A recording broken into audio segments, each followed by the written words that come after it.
இப்ப என்ன பேசணும்? வாகனங்களை வந்து எப்படி நம்ம பராமரிக்கிறது?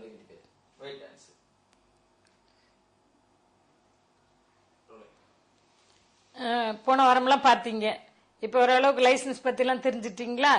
இப்போ வண்டி ஓட்டும் போது பாத்தீங்கன்னா முக்கியமா டயர்லாம் எப்படி இருக்குது, வண்டி அப்பப்ப அடைச்சு அடைச்சு போற மாதிரி இருக்கு, என்ன செய்யலாம் நீங்க கேக்குறீங்க இல்லையா?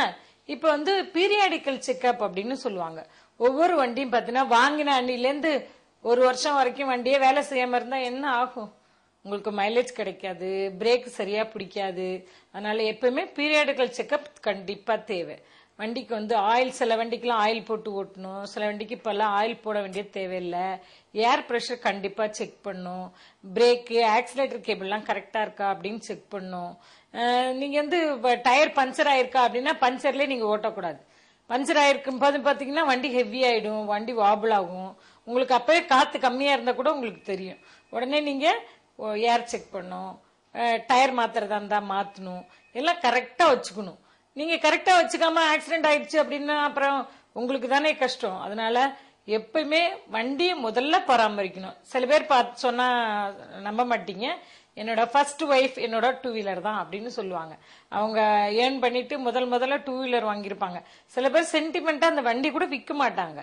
ஆனா நீங்க அதே பழைய வண்டி 20 வருஷம் வச்சுட்டு இருக்க முடியுமா? நீங்க அப்பப்போ ஒரு 5 வருஷம் 6 வருஷம் கழிச்சு வண்டியை மாத்துறதுதான் ரொம்ப நல்லது.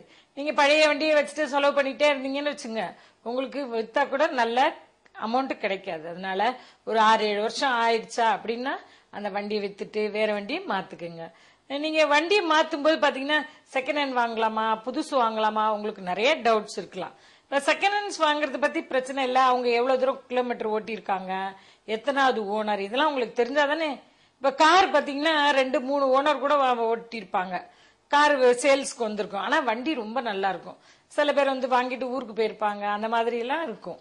நீங்க வந்து வண்டியை முதல்ல செக் பண்ணும்.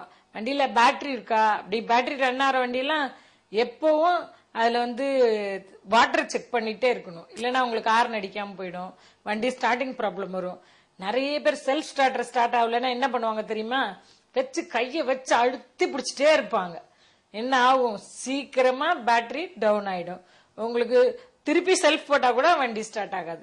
1-2 தடவை செல்ஃப் போட்டு பார்க்கணும். இல்ல ஸ்டார்ட் ஆகலைன்னா நீங்க என்ன செய்யணும்? கிக் பண்ணி தான் வண்டியை ஸ்டார்ட் பண்ணணும். நீங்க கிக்கும் பண்றதுக்கு கவலைப்பட்டுட்டு நீங்க வச்சு அழுத்திட்டே இருந்தீங்கன்னு வச்சுக்கோங்க, ஃபுல்லா மோட்டர் காயில் எல்லாம் பேர்ன் ஆயிடும், ரொம்ப ப்ராப்ளம். மழை காலத்துல முக்கியமா தெரிஞ்சுக்க வேண்டியது, இப்ப சென்னையில மழை பெய்ய ஆரம்பிச்சிருக்கு. இப்ப மழை காலத்துல முக்கியமா என்ன செய்யணும்? தண்ணி நின்றுட்டு இருக்கிற ரோட்ல பார்த்து போகணும். நீங்க முன்னால எப்படி போயிட்டு இருக்காங்க வண்டியில அப்படின்னு பாக்கணும். அவர் எங்கன்னா விழுற மாதிரி இருந்தா நம்ம உஷாராயிடணும். ஓ அந்த இடத்துல பள்ளம் இருக்கு அப்படின்னு நம்ம தெரிஞ்சுக்கணும். ஆனா மழை காலத்துல பாத்தீங்கன்னா டயர் தண்ணியில இருக்கும், பிரேக் பிடிக்கவே செய்யாது. நீங்க பாட்டுக்கு நார்மலா பிரேக் ஓட்டிட்டு இருக்கும்போது பிடிக்கும், ஆனா தண்ணி உள்ள போயிடுச்சுன்னா, பிரேக் ட்ரம்ல தண்ணி போயிடுச்சுன்னா உங்களுக்கு பிடிக்காது. அதனால ரொம்ப பார்த்து போகணும். அப்புறமா ட்ரிஸ்லிங், மழை தூரல் விழுந்துட்டே இருக்கு பாத்தீங்களா, தர வழுக்கெல்லாம் இருக்கு, அப்ப போய் ஷார்ப்பா பிரேக் அடிக்க கூடாது. பிரேக் அடிச்சீங்கன்னா வண்டி அப்படியே ஸ்கிட் ஆயிரும். இப்போ பூசணிக்காய் உடைக்கிறாங்க ரோட்ல பாத்தீங்க நீங்க, எந்த ரோடுக்கு ரோடு உடைக்கிறாங்க. ஒரு அமாவாசைனா உடைச்சிடுறாங்க, விஜயதசமி, சரஸ்வதி பூஜை, ஆயுத பூஜை எல்லாம் வந்தாக்கோ உடைக்கிறாங்க. இதனால என்ன ஆகுது? உடனே எடுத்துட்டா பரவாயில்ல, அது மேல இருக்கிற சர்ஃபேஸ் வந்து ஹார்ட் சர்ஃபேஸ், கீழே இருக்கிறது வந்து வாட்டரி சர்ஃபேஸ். நீங்க போய் பூசணிக்காய் மேல போய் பிரேக் அடிச்சீங்கன்னா என்ன ஆகும்? வண்டியோட ஸ்கிட் ஆகி போயிடும். அதே மாதிரி cow dung, slippery roads, oil spilt முக்கியமா தெரிஞ்சுக்கணும். நீங்க நிறைய மழை காலத்துல எல்லாம் பாத்தீங்கன்னா ரோடும் பிளாக்கா இருக்கும், ஆயில் ஸ்பிளிட்டும் ரொம்ப பிளாக்கா இருக்கும், ஆயிலும். அதனால நீங்க அந்த இடத்துல பிரேக் அடிக்கும் போது ரொம்ப கேர்ஃபுல்லா இருக்கணும். அது மாதிரி டேர்னிங்ல வந்து பிரேக் அடிக்க கூடாது, சரக்குன்னு பிரேக் அடிக்க கூடாது, நடு ரோட்ல வந்து பிரேக் அடிக்க கூடாது. இந்த வாகன பராமரிப்புல பாத்தீங்கன்னா பிரேக் தான் ரொம்ப இம்பார்ட்டன்ட். Now and then